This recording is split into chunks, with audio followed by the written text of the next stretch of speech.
You're listening to the Valley Current.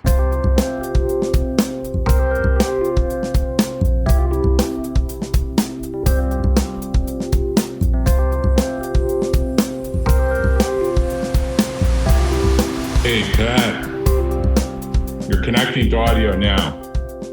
You had to put your glasses on to connect to audio. I like that about your automation.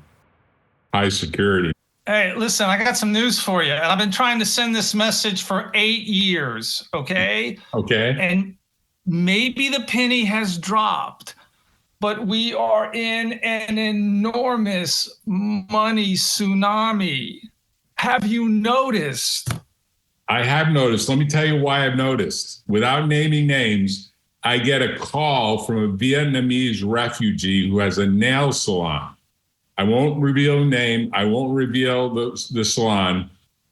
And she said to me, more or less summarize, broken English, I have partner that's not doing good work.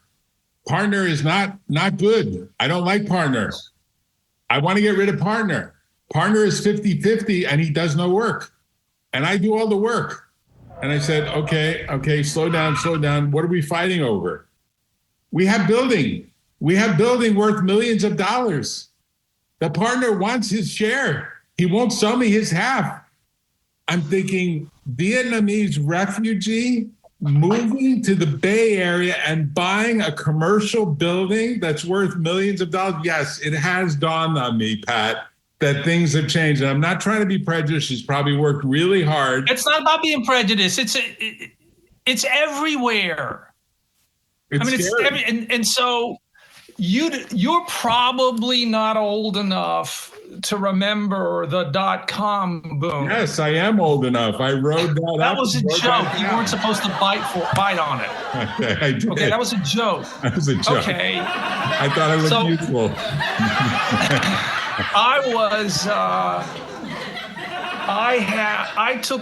I joined the desk in London for Tommy Wise Old Partners, mm-hmm. and I thought I had seen a money tsunami of the first order. Right. And then I left there and was on the desk at Jefferies in London. Right. And finally migrated to the trading desk at Royal Bank of Canada in London. And you just sort of saw this grinding out after the big money tsunami from 1995 to 1999. And I believe that no one knew what had happened. Right. So if you stop and think about now, today, if we can imagine that global GDP right now is $105 trillion, the last number I looked at, if we can imagine the global GDP is $105 trillion. Right. Every penny of global GDP flows through that interweb thingy. Yeah. Okay. In my opinion, that was the first time that we got some sense of scale. And you mentioned Stanford on the last call. So you think about the years that it took to connect the entire economy of America to the railroad system. Mm-hmm. The tunnels and all the time that it took, and the Erie Canal and all of those things to build out the distribution that allowed that flow of wealth to pour into the vested interests, the capital owners. Mm-hmm. And then suddenly, a couple of guys in University of Indiana and a guy in CERN in Geneva connect it all up, and 15 years later, right, you get this extraordinary money dump that is pooling in the hands of a tiny group of people, and only now are folks starting to have conversations about it. So that's my opinion. I mean, I have never seen anything. I have never seen anything like it. I think it's an exponential factor of what we saw 25 years ago in the run up to the .com, because the .com thing was interesting, but it didn't have the depth of what the AI thing now has. The AI thing has real depth, and it's scaring people in a way that the domain name and the websites, it didn't scare people. People just said, that's advertising. Okay, I'm going to get advertising. That's fine. the AI stuff is actually scaring people to the degree of, I may not have a job. This might completely displace me. You know, Trump, who's going to obviously be on the air with Biden, rock'em sock'em robot style. And the interesting thing is he said, we use ChatGPT to create a speech. I thought it was beautiful. He said that. It shocked me. It was like him stating that, hey, I'm open to understanding what this AI stuff will do. I don't really hear politicians saying that these days, but he did say it. You got to give him a little bit of credit for that, right?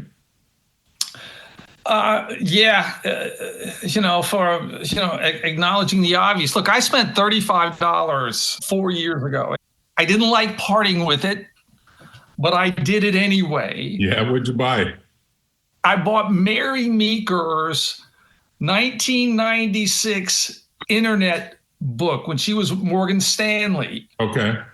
And so that was arguably and considered the Bible of the internet. And right. Everybody was paying attention to Frank Quattrone and Mary Meeker. And so she wrote this big. I remember it. Yeah. Okay. So I bought that thing and I read it. And so what she was amazed at, what she was trying to convince me was a big deal in 1996. It's like, it's not even a T-ball game. Right. She couldn't, relative to the scale that we're experiencing right now. Right. She's trying to have a conversation about a nothing. Right. Nothing. It's just nothing. So even her brain at the epicenter of all that wealth that we imagined was a big number in 1996, even someone who was at the epicenter of all the smartest thinking in that world, her brain couldn't get past T-ball. Right. And so that's what's extraordinary. Right. And this idea about, and I keep talking about the Overton window because I think that's where the arbitrage is. Right. I mean, let's see. Example. You give me a little credit on the last call about the NVIDIA call, and I was a bit dismissive. Man, you were right. You were right on. You're still right on that. You're totally right on. No. Thank you. But hang on a second. I am functionally unemployable, and so because of that, I have time to monitor everything these people do. There is nothing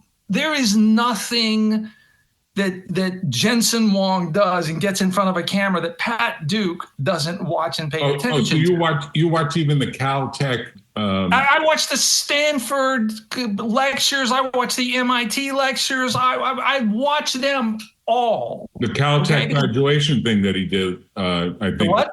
Right? He did a Caltech graduation thing in which he released some dirt about some of his adversaries. It was interesting to listen to it to the very end. It's worth listening to. You might have missed it. It was good. It was that. I didn't think I caught that one, but you got to compare that one to the Musk version 12 years earlier at Caltech. Musk did one. I do the same thing with Musk. I do the same thing with all these guys. But as an example, mm-hmm. He did a presentation on October the 9th-ish, last October the 9th. It's a standard presentation. I've seen these things done 100 times, and I'm watching this thing. And then he said into the camera that was distributed on YouTube, and he stared in the camera and says, and now, instead of a 2-year cadence, we're going to shift the cadence to 1 year. Wow. And I rewound it like 10 times. And I said, well, the guy just told me that current earnings are going to double. Mm-hmm. I mean, that's effectively what he said.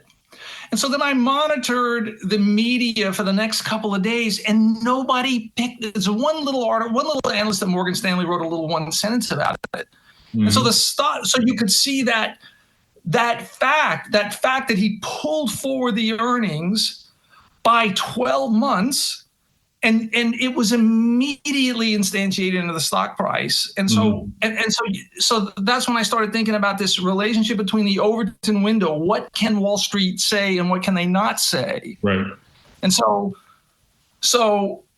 we saw Micron report earnings yesterday affirming that capitalism doesn't work because it's not possible for anyone to compete against Amazon or NVIDIA, because what he basically said on October the 10th was everybody that has my current GPUs in their data centers, in 365 days, they're going to be shit.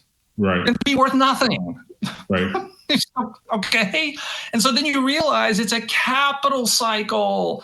Who's got the most capital to throw at the iteration cycle? And you don't even have to wonder who's gonna own this space. It's TSMC, it's ASML, and it's NVIDIA. You don't have to thought about it.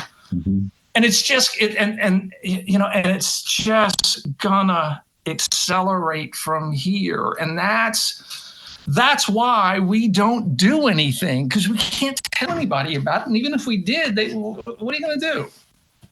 So anyway, this is the point that I keep trying to make to my 7 or 8 ne'er-do-wells that I send my bollocks to. I read them every morning, as you can tell, because I often try to change the title to make it more catchy for you, figuring that you'll go through an editing cycle and you'll say, oh, maybe that's a better way to put the title. Dude, I don't have a message. I just have a bunch of thugs.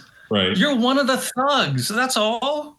Well, I'm glad I'm in that. I'm glad I'm in that class, because the truth is we don't really have people that think the way you think. We don't have enough of them. And the ones that think that they're big thinkers, like the Ray Dalios of the world and so on, they don't really get to the level that you're getting to in terms of what I call the Doug Engelbart view. The Doug Engelbart, you may remember Doug Engelbart invented the mouse. That's a minor invention. He invented the graphic user interface. He was at Xerox PARC. The guy never made a dime, but he had the ginormous vision. I put it in the book that's on Amazon that I wrote about how you start a business. The big picture vision he had was that in 100 years, everything is connected. He was saying this back in like the 1950s. And he was saying in 100 years, and he thought 2050, I think we've accelerated probably by 25 years. And I'll send you the link to his stuff, because he did. I'd love to see it. It's your thinking, Pat. It's your thinking. It's what's the way to think about the big picture of what's happening. And you say, who are the players that are the winners? Like Jensen Huang is a billionaire, probably will be one of the first trillionaires, maybe the first trillionaire. He might beat even Elon Musk. I think your money is on Musk, right? Norbert Wiener, who I didn't take seriously, the physicist and scientist, I didn't take him seriously for years. And I started reading his books a year or so ago. Mm-hmm. And he wrote this amazing book called Cybernetics, right? He's the father of cybernetics, but he wrote a human machines for human things. I can't remember the exact title, but he said in the book, and he was a close. He worked closely with John von Neumann, and he said in one of his books, I'll send you the link. He said, von Neumann and Wiener spent a lot of time thinking about, at some time in the future, a machine will be able to beat a human at chess. Right. And there was this enormous discussion in 1952 about whether or not this could ever happen. And the other thing that Norbert Wiener said, which was outrageously interesting, is he said that at some point, someone will invent the universal container. A universal container is sort of a throwaway term that you don't even stop to think about. Oh, I wonder what a universal container is. And then all of a sudden, you watch the videos about the ITER fusion facility and all these, and you realize, a container to hold enough heat like the sun. Right. Now I know what a universal container is. Mm-hmm. And so, and you're able to connect the dots, but you can't get the dots connected if you have a job. If you have a job, you can't do it. Yeah, you have to have the freedom. You have to have the freedom that you have. You're basically an academic. sitting in a non-academic position, observing, like Yogi Berra would say, you can really see a lot if you start to observe, right? We can really look, a lot, start to look, right? I don't.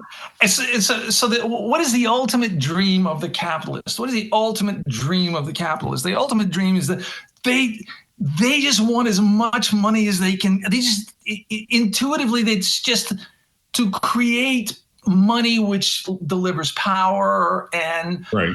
You just can't have enough money. And you just it is such a shock to me that unlike Ray Dalio, who would still be making minimum wage had he not married into a family, had his wife not, his wife's grandparents, I can't remember which one it is a Whitney and a Vanderbilt.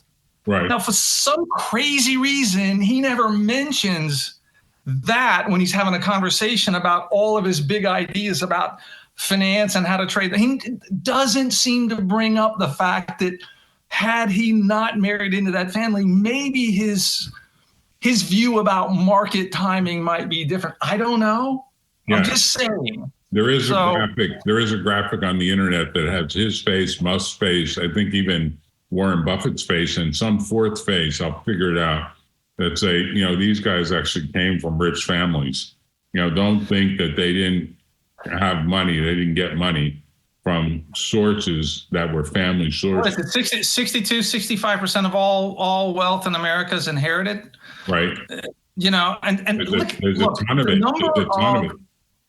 The number of seriously, let's go down the list. I mean, who is it? Michael Dell. Michael Dell just did it. He was there in the middle and at the right time, and he capitalized on it.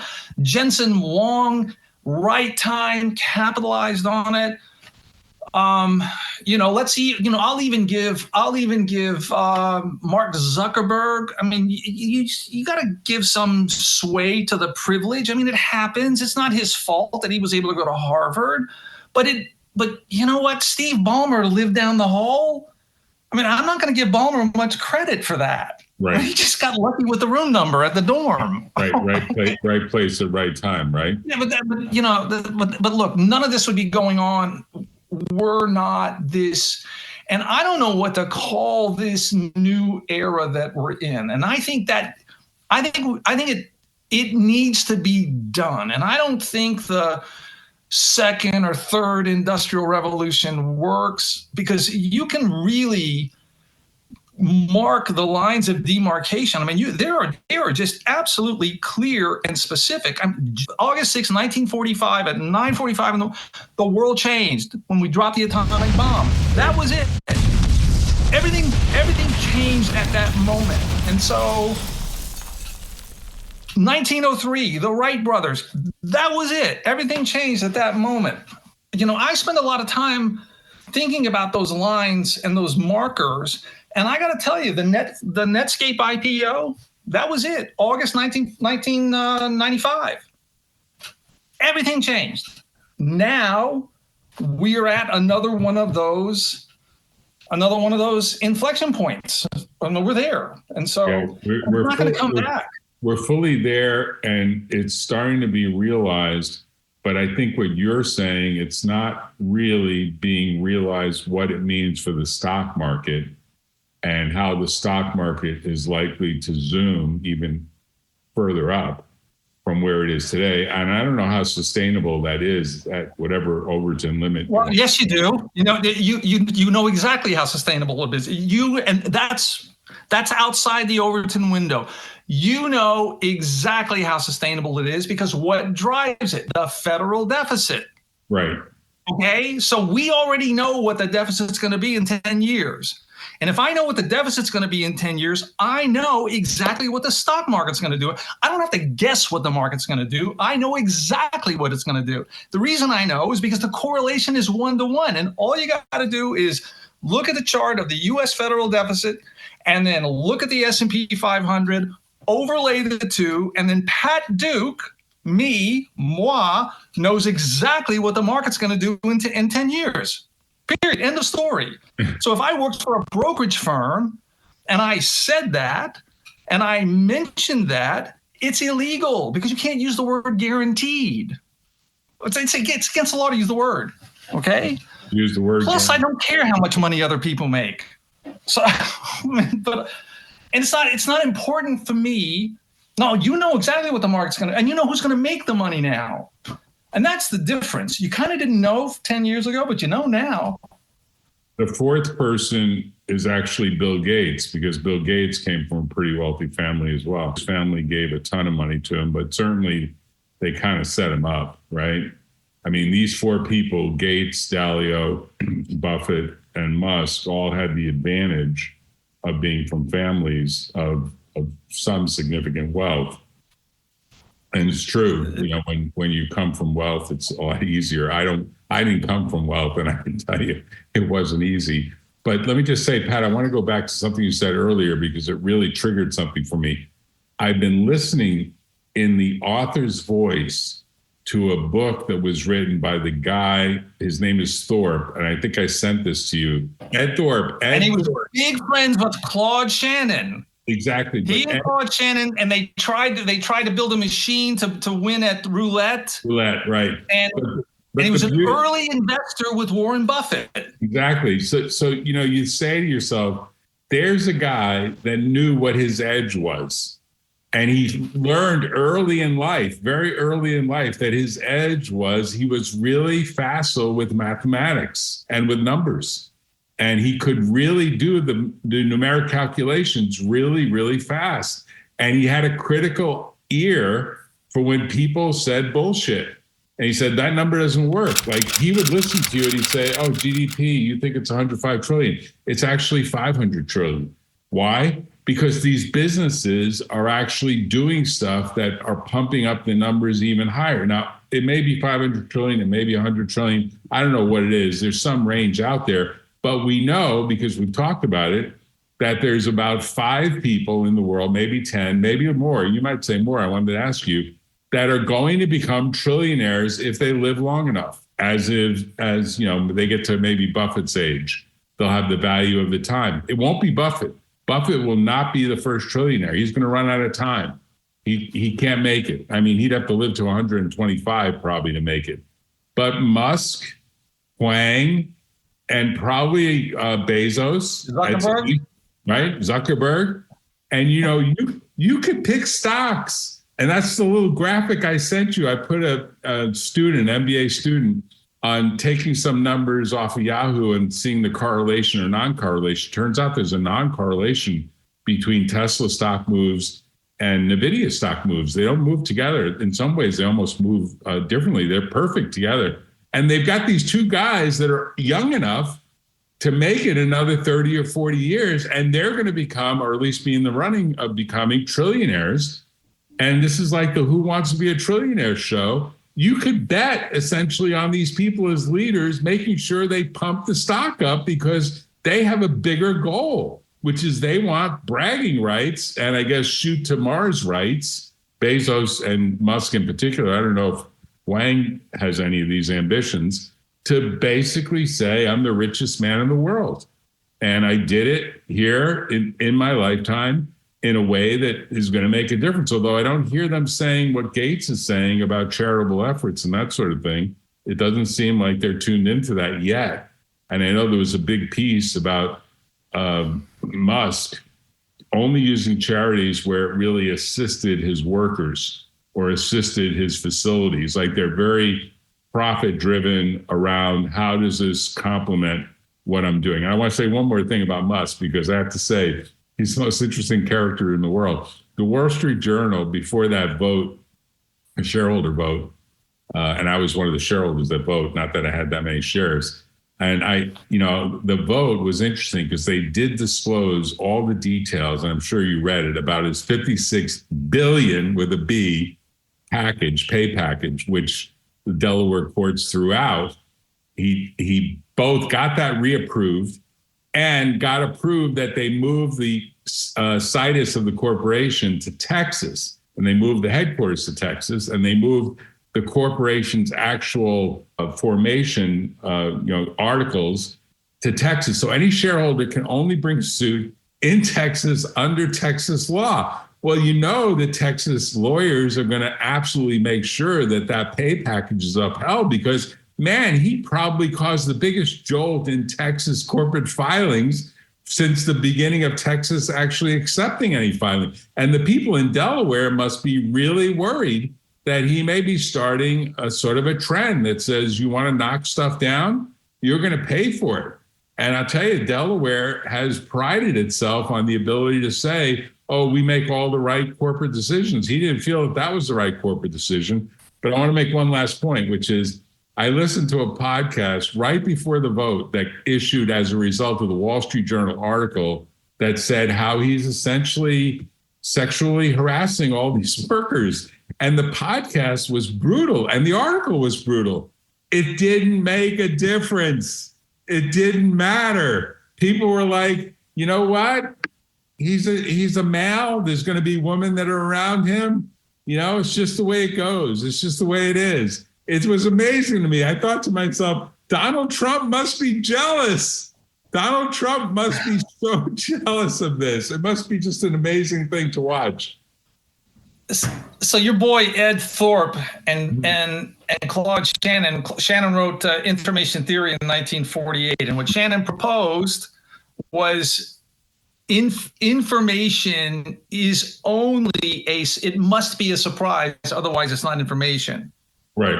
And so that's why I spend so much time thinking about that which must never be mentioned.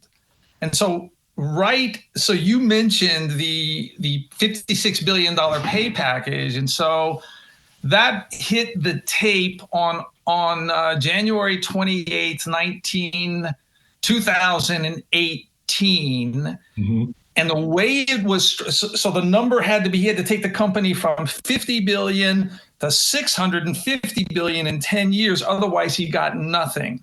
Mm-hmm. Well, 50 goes into 650 billion 13 times. Mm-hmm. So I got my little HPC, my 12C, HP 12C out. Okay. How many shares of Tesla does Pat Duke need to own to attach to Elon Musk's scrotum as he rides that to $650 billion market cap in 10 years for Pat Duke to have $1 million? Mm-hmm. So I embedded myself in that trade in 2018 as soon as I saw that pay package. I said, okay, I'll attach to this because I've never seen anything like this. And as Claude Shannon would say, that's a surprise, and therefore that's information. Right. That's something nobody knows. And so now... You went all in at that point, right? No, I didn't. It was just 270 shares. Okay. You did. It wasn't a big number. Mm-hmm. Okay. Nobody is considering the fact that Elon Musk is no longer getting paid. Right. He has been paid. Right. And so where is the sort of Claude Shannon-esque surprise right now? Well, the surprise is, what shall he be paid? Right. So the next question is, when will compensation plan happen?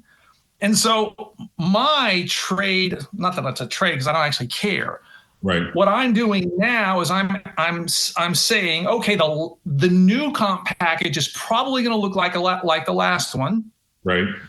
So if I take 600 billion, which is the market cap today, and I multiply it times 13, which is what he did in 2018, I get to a $7.5 trillion valuation in 10 years. And then I say, well, he's already said in his tweets that all he wants is 25% more stock. Okay, well, what's 25% of 7.5 trillion? Turns out it's 1.8 trillion. Here's a human that is proposing a compensation package of only 1.8 trillion over 10 years, which actually comes out to 15 billion a month for 120 months. Okay. I mean, look, this is not special math. No, it's okay? basic math. It comes out And then if you take Kathy Wood, she's got Right. a $3,100 estimate by 2029. Okay, so I use 600 billion to year end 2029, and I say, okay, so that comes out to 2.6 trillion. If I assume the stock hits her target in 2029, which is 16 and a half times the current price, that comes out to what? Only $40 billion a month. His monthly compensation, if Kathy Wood is correct, around $40 billion a month. And I challenge you to get your head around that. More importantly, I challenge you to pick up the phone and call someone and say, hey, I think Elon Musk might make $40 billion a month. I mean, no one's going to believe you. You can no longer have these conversations. And I am living in a science fiction simulacrum right now. Right now, you can no longer have a valid, viable conversation with anybody relative to these new digital monopolies. Right. They just can't happen. I mean, stop and think about it. Tesla is $600 billion market cap. Ford and GM are irrelevant. If you're a fund manager, you can't afford a conversation about the two companies that are worth $100 billion. They don't even matter. Right. They don't even matter. Yeah. And so it's insane where we are. And the next one coming up is Verizon the stock doesn't go down, it goes to zero. So does AT&T. Right. I mean, you can't say to somebody, hey, Verizon goes to zero. You got to be kidding me. Oh, but Vodafone does too. So does Orange in the UK. So does Bartel in India. Bharti, I forget what they call it. Right. Movil in Mexico. They don't go lower. They go to zero. Yeah, T-Mobile as well, I'm sure. Right. T-Mobile's a reseller. So T-Mobile's a reseller because Musk's cadence, his launch cadence right now, he launches a new array of satellites into orbit every 48 hours. Right. That's a launch cadence. Yeah. And so we have reached a world where you just cannot make this shit up. And you can't tell anybody about it. You've got to read, in a way, more science fiction. I'm sure you're doing that. Well, I'm reading William Gibson right now. I just finished Neuromancer. He's the first guy that used the word cyberspace in 1984. Right. So I'm reading all of Gibson's work. I'm reading William Burroughs. Right. Reading his work, which, by the way, he was able to shoot his wife in the head and get away with it because his family was the Burroughs Adding Machine Company. Right. I mean, that's some cool shit. A lot of people can't do that. You just can't make it up, is my point. And the cultural influences that you see it manifesting itself in the art market and in the world of art and the world of design. And you see Picasso's first Cubist painting in 1907.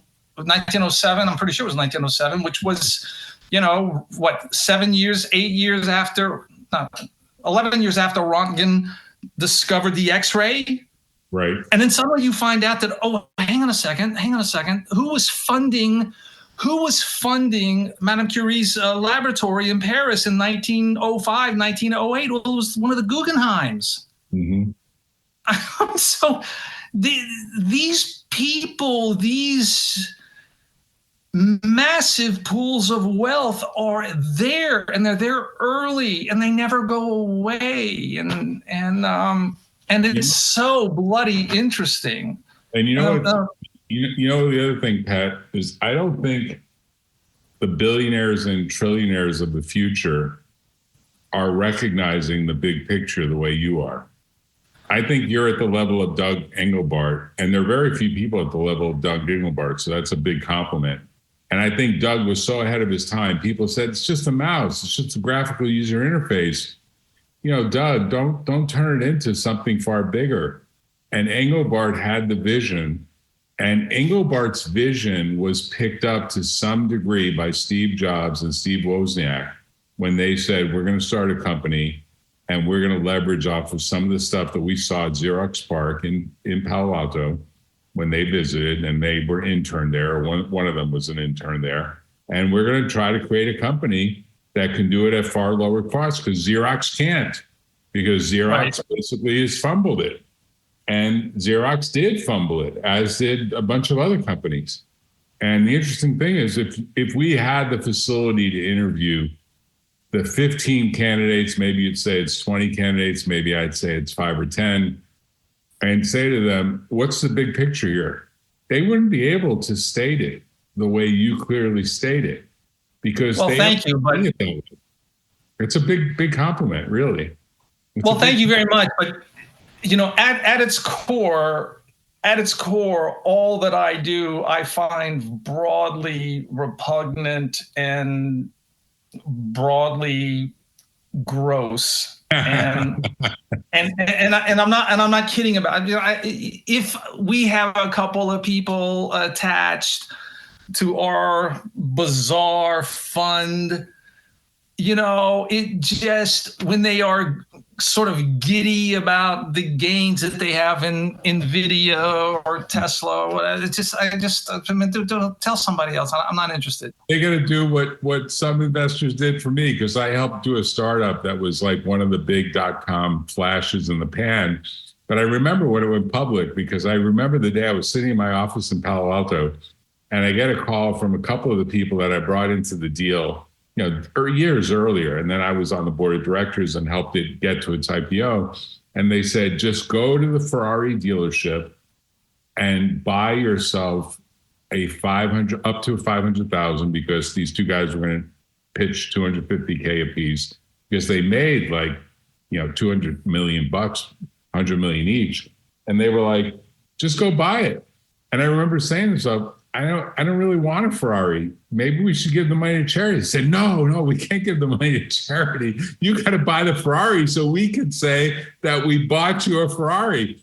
I remember at the time, my previous wife, now deceased, she said, go to buy the Ferrari, go buy the Ferrari. And like an idiot, I didn't do it. I think to this day, had I bought that Ferrari, that car, or maybe if I had bought even smarter Ferrari stock, that's the one stock that probably will be the classic car company that survives as a car company, just based on its brand and on the stylish look of the car and the fact that it's built in Italy. But I didn't do it. And to this day, when I see those guys, they're like, yeah, that stock went down pretty fast after it went up pretty fast, as though I had some control over it. I obviously didn't. But it's interesting how people do get very emotional, and it does play into stock charts and into market action that occurs in stocks, pretty much. So you said something really interesting, and it actually matters. It actually matters. Okay, so it is not possible. Ferrari just announced they're manufacturing and have built a manufacturing facility to make electric EVs. Which is surprising. That was a surprising announcement. I found it surprising. Well, what's interesting about what you probably know this, but the only market I ever called on was Italy. So I've been covering Italian fund managers for probably 40 years. So nice. So I had to call some of my friends in Milan and say, look, that headline, that news about Ferrari is not true. Yeah. The reason Ferrari is making an electric vehicle is not to give the customer a choice, because the customer, this is capitalism. The customer doesn't get a choice. Right. Okay.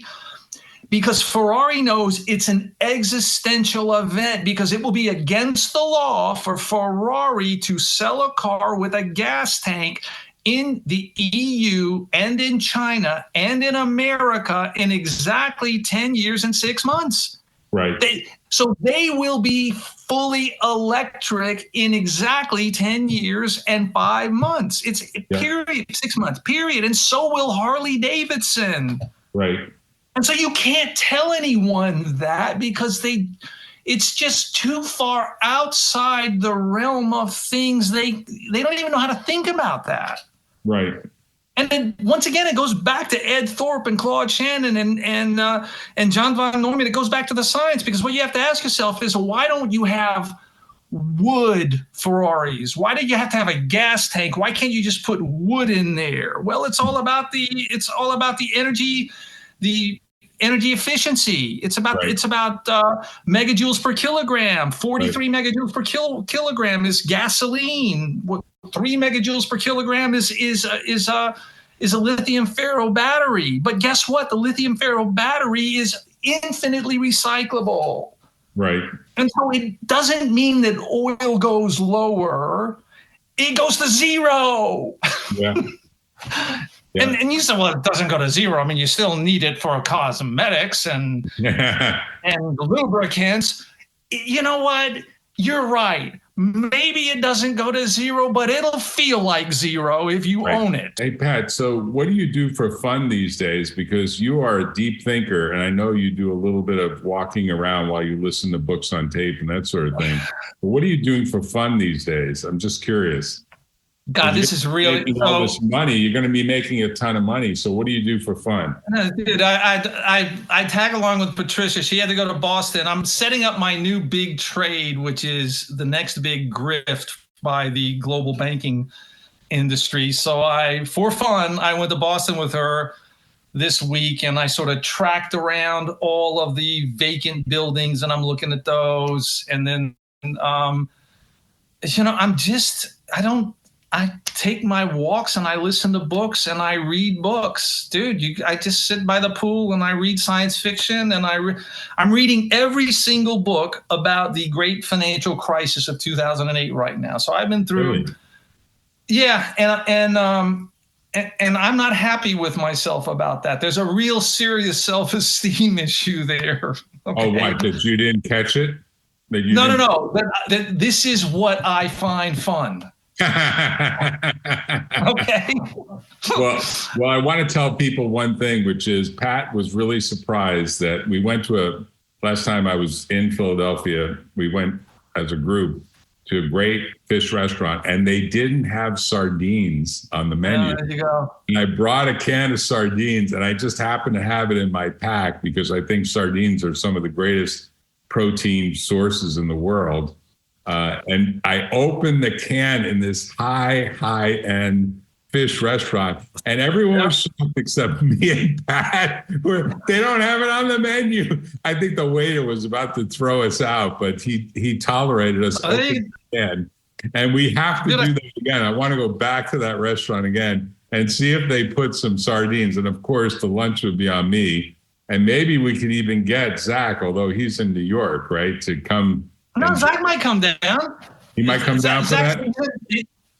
Look, he might come down. No, seriously, if they're in Washington State right now. If he's in town, you guys are around, hell yeah, I'll come down. So we're thinking about making a trip to Philadelphia, and we're trying to make it sort of a fun thing. And that's why I asked you, what do you do for fun?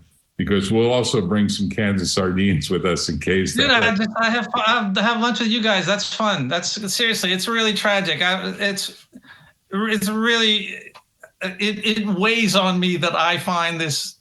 No, you know I think it's great. Science. Pat, you are a scholar, and you're going to be already are, but will be many times a rich scholar. And ultimately, I'll make this prediction. Ultimately, those trillionaires will look back and say, wow, he called it. He called something that we really didn't totally believe, like we wanted to believe it. Now, maybe Bezos totally believes it.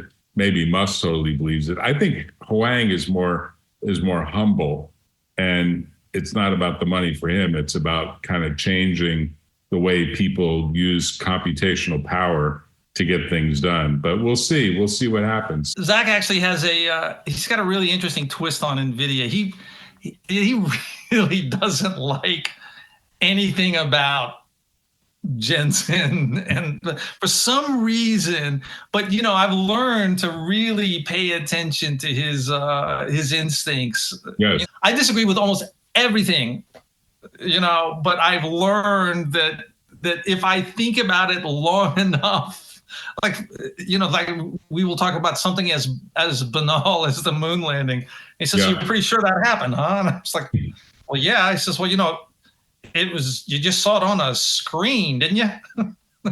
That's his. He's philosopher. He studied philosophy. You read his bio. It's all philosophy. Right. So he drags me into that, and I try to keep up with him in that field, in that realm, and I really have a hard time doing.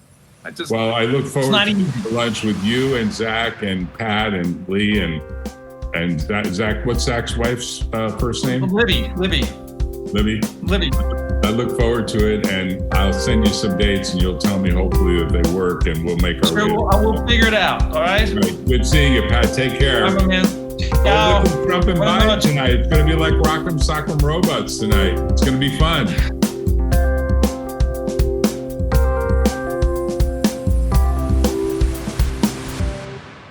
Tune in next time on The Valley Current.